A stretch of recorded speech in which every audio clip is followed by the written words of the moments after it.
Hello guys, welcome to Sleepy Classes. आज हम पढ़ेंगे आर्टिकल्स इन न्यूज़ पार्ट 2। हम आर्टिकल्स इन न्यूज़ पार्ट 1 में कुछ आर्टिकल्स पढ़ चुके हैं। एक बार वीडियो ज़रूर देख लीजिएगा क्योंकि डिस्क्रिप्शन में उसका लिंक अटैच्ड होगा। आज हम स्टार्ट करेंगे आर्टिकल 311 से और हम ये भी देखेंगे कि ये न्यूज़ में क्यों है। आर्टिकल 311 कहता है दैट डिसमिसल, रिमूवल और reduction in rank of persons employed in civil capacities, यानी कि जो भी सिविल सर्विसेज में काम कर रहे हैं यानी सिविल सर्वेंट्स हैं, उन लोगों को अगर रिमूव करना है, डिसमिस करना है या उनको रैंक में रिड्यूस करना है यानी डिमोट करना है, तो उसके लिए ये जो फैसला होगा, ये जो डिसीजन होगा, ये कौन ले सकता है। Article 311 talks about this decision. ये जो डिसीजन होगा, it will be taken by an authority which is not subordinate to that authority by which he was appointed. कहने का मतलब है कि मान लीजिए ऑल इंडिया सर्विसेज का कोई ऑफिसर है। ऑल इंडिया सर्विसेज के ऑफिसर को डिसमिस करना है, रिमूव करना है, तो उसके लिए प्रेसिडेंट यानी गवर्नमेंट का ऑर्डर चाहिए आपको। सेंट्रल गवर्नमेंट का ऑर्डर चाहिए। स्टेट गवर्नमेंट के ऑर्डर से आप उसे डिसमिस नहीं कर सकते, रिमूव नहीं कर सकते। हालांकि आईएएस ऑफिसर्स या IPS officers they work in the state कार्डर ओनली, बट इनको रिमूव करने के लिए जो ऑर्डर आएगा वो स्टेट गवर्नमेंट से नहीं आ सकता है। तो सवाल ये उठता है कि क्या ऐसे केस में इंक्वायरी भी स्टेट गवर्नमेंट इनिशिएट नहीं कर सकता या सस्पेंशन भी नहीं कर सकता। इसके ऊपर कई बार सवाल आते हैं और ये न्यूज़ में भी बेसिकली इसलिए है। सुप्रीम कोर्ट ने मार्च 2025 में कहा कि डिपार्टमेंटल प्रोसीडिंग्स जो हैं सिविल सर्वेंट के अगेंस्ट, उसको इनिशिएट करने के लिए, इनिशिएट यानी इंक्वायरी को इनिशिएट करने के लिए आपको सेंट्रल गवर्नमेंट की अथॉरिटी नहीं चाहिए। तो ऑल इंडिया सर्विसेज के जो अफसर हैं, उनके अगेंस्ट अगर इंक्वायरी कंडक्ट करनी है तो उसके लिए स्टेट गवर्नमेंट खुद से कर सकता है। यहाँ तक कि उतनी देर के लिए वो सस्पेंड भी करके रख सकता है अफसर को। ठीक है। तो सस्पेंशन या ट्रांसफर जो है वो स्टेट गवर्नमेंट कर सकती है। हाँ, अगर रिमूव करना है, डिसमिस करना है, ठीक है, या डिमोट करना है, तो ये सिर्फ सेंट्रल गवर्नमेंट कर सकती है। ये क्लैरिफाई किया गया सुप्रीम कोर्ट के द्वारा। एक और चीज़ आपने ध्यान रखनी है, ये जो कंडीशन है ना, ये डिसमिसल वाली, रिमूवल वाली, रिडक्शन वाली, ये तब नहीं अप्लाई करती है जब किसी व्यक्ति को क्रिमिनल कंडक्ट के लिए कन्विक्शन मिलती है। मान लीजिए कोई सिविल सर्वेंट है, उसको कोर्ट ने ही सज़ा सुना दी किसी क्राइम के लिए, तो उस केस में आपको सेंट्रल गवर्नमेंट से पूछने की ज़रूरत नहीं है या उस अथॉरिटी के द्वारा रिमूव करवाने की ज़रूरत नहीं है। सिमिलरली प्रेसिडेंट या गवर्नर कुछ स्पेशल सर्कमस्टांसेस बता सकते हैं जहां पे इंक्वायरी के बिना, that is without any inquiry, without any inquiry the person can be removed. किसी इंक्वायरी के बिना भी व्यक्ति को रिमूव किया जा सकता है, लेकिन ये ऑर्डर प्रेसिडेंट या गवर्नर के द्वारा आना चाहिए। Governor for state civil servants and president for central या ऑल इंडिया सर्विस। तो ये आर्टिकल ज़रूर याद रखिएगा, न्यूज़ में कभी भी आ सकता है। नेक्स्ट आर्टिकल जो न्यूज़ में था वो था आर्टिकल 3, और उसका सिंपल रीज़न था केरला का नाम केरलम में चेंज होने के लिए यूनियन कैबिनेट का अप्रूवल। तो बेसिकली आर्टिकल 3 बात करता है, पार्लियामेंट के पास पावर है कि भारत में स्टेट्स की इंटरनल रीऑर्गेनाइजेशन वो करा सकता है। इंटरनल रीऑर्गेनाइजेशन वो करा सकता है। इसका मतलब है कि एग्जिस्टिंग स्टेट्स को तोड़ना, जोड़ना, एरिया इंक्रीज करना, एरिया कम करना, बाउंड्रीज चेंज करना, नाम चेंज करना, मर्ज करना, स्प्लिट करना, ये सारी की सारी पावर्स पार्लियामेंट के पास है। और पार्लियामेंट इसे एक सिंपल मेजॉरिटी के ऑर्डिनरी बिल की तरह पास कर सकती है। लेकिन ऑर्डिनरी बिल से यहाँ पे दो डिफरेंसेस आ जाते हैं। देर आर टू की डिफरेंसेस विच इमर्ज। डिफरेंस नंबर 1 ये है कि ऐसा जो बिल है वो प्रेसिडेंट की प्रायर रिकमेंडेशन से ही पार्लियामेंट के किसी भी हाउस में इंट्रोड्यूस हो सकता है, यानी लोकसभा और राज्यसभा। और ये जो प्रायर रिकमेंडेशन है ये कहाँ से मिलेगी? ये प्रायर रिकमेंडेशन से पहले आपको स्टेट्स को कंसल्ट करना पड़ता है, स्टेट लेजिस्लेचर को रेफर करना पड़ता है, but that is only for their opinion, that is not for their consent. इसका मतलब स्टेट लेजिस्लेचर चाहे या ना चाहे, आप इनमें से कुछ भी कर सकते हो एट द सेंट्रल लेवल। ठीक है, बाकी सारी चीजें एक ऑर्डिनरी बिल की तरह होती हैं। So just like an ordinary bill, it can be introduced either in Lok Sabha और Rajya Sabha. Just like an ordinary bill, it needs to pass by simple majority. Simple majority का मतलब जितने लोग उस दिन प्रेजेंट है उसमें से 50%। तो इसीलिए आर्टिकल 3 न्यूज़ में था, क्योंकि केरला को अगर केरलम बनाना है तो उसके लिए ये पूरा प्रोसेस फॉलो करना पड़ेगा। एंड वो प्रोसेस का पहला स्टेप, जहाँ पे कैबिनेट ने मान लिया है इस बात को, दैट मीन्स प्रेसिडेंट का अप्रूवल मिल जाएगा। अब प्रेसिडेंट का अप्रूवल मिल जाएगा, लेकिन it has once been referred. ठीक है, तो ये चीज़ आपने देखनी है। नेक्स्ट आर्टिकल है 280। For the simple reason is कि फाइनेंस कमीशन की रिकमेंडेशंस आई है।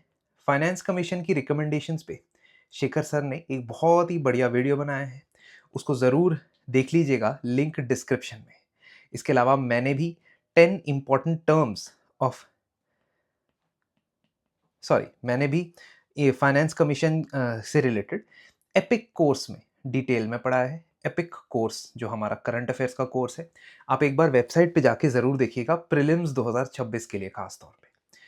अच्छा, फाइनेंस कमीशन का आर्टिकल इंपॉर्टेंट है, तो ये पता होना चाहिए कि इस आर्टिकल में क्या लिखा है। देखो, प्रेसिडेंट हर 5 साल के बाद या उससे पहले, सो एवरी 5 ईयर्स और even earlier than that, president एक फाइनेंस कमीशन बनाएंगे।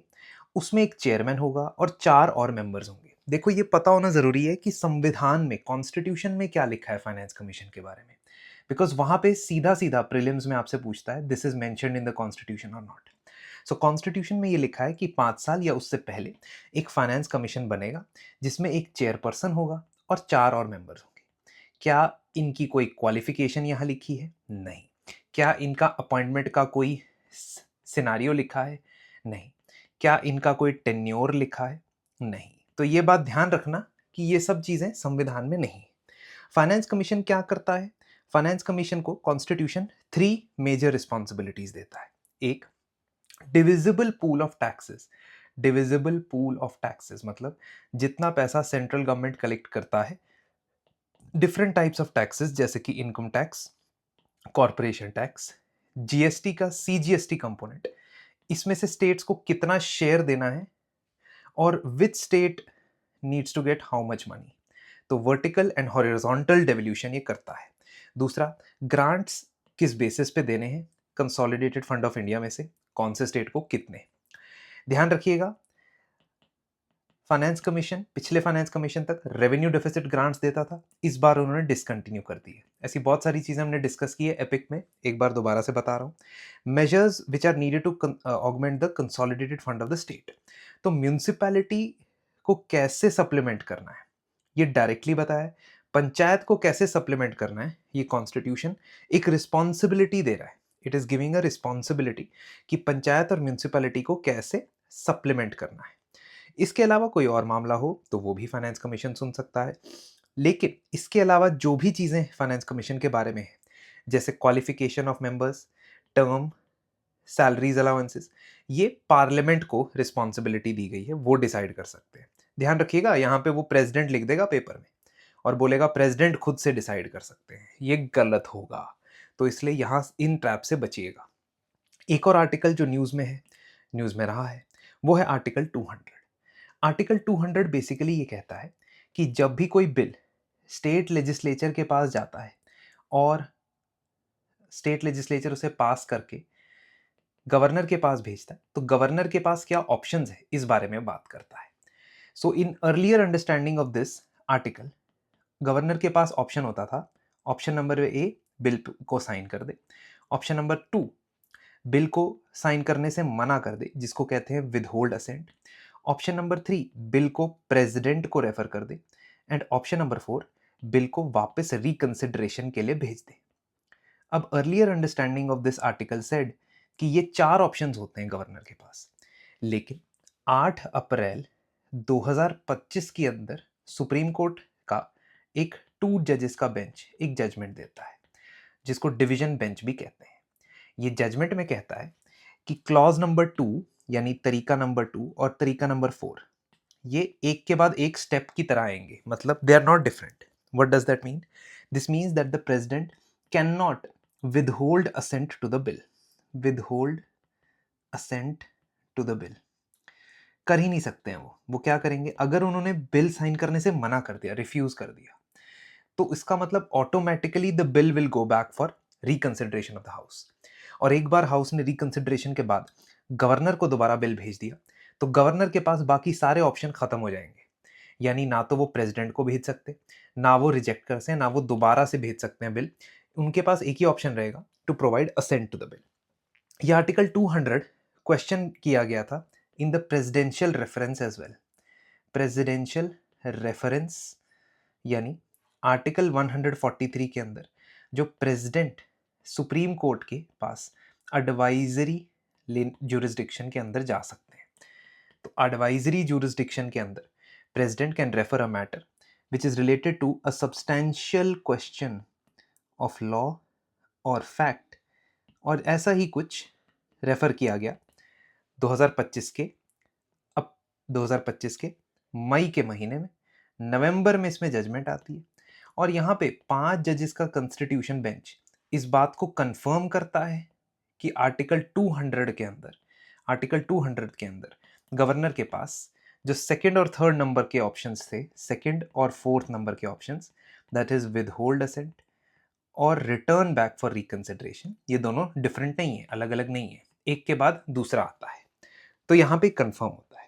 ये जजमेंट के बारे में बहुत सारी चीजें और भी मैंने डिस्कस की हैं एपिक कोर्स के अंदर। Once again I would like to remind you, और भी आर्टिकल्स चाहते हो मैं डिस्कस करूं तो प्लीज कमेंट सेक्शन में आर्टिकल्स लिखो और मुझे बताओ।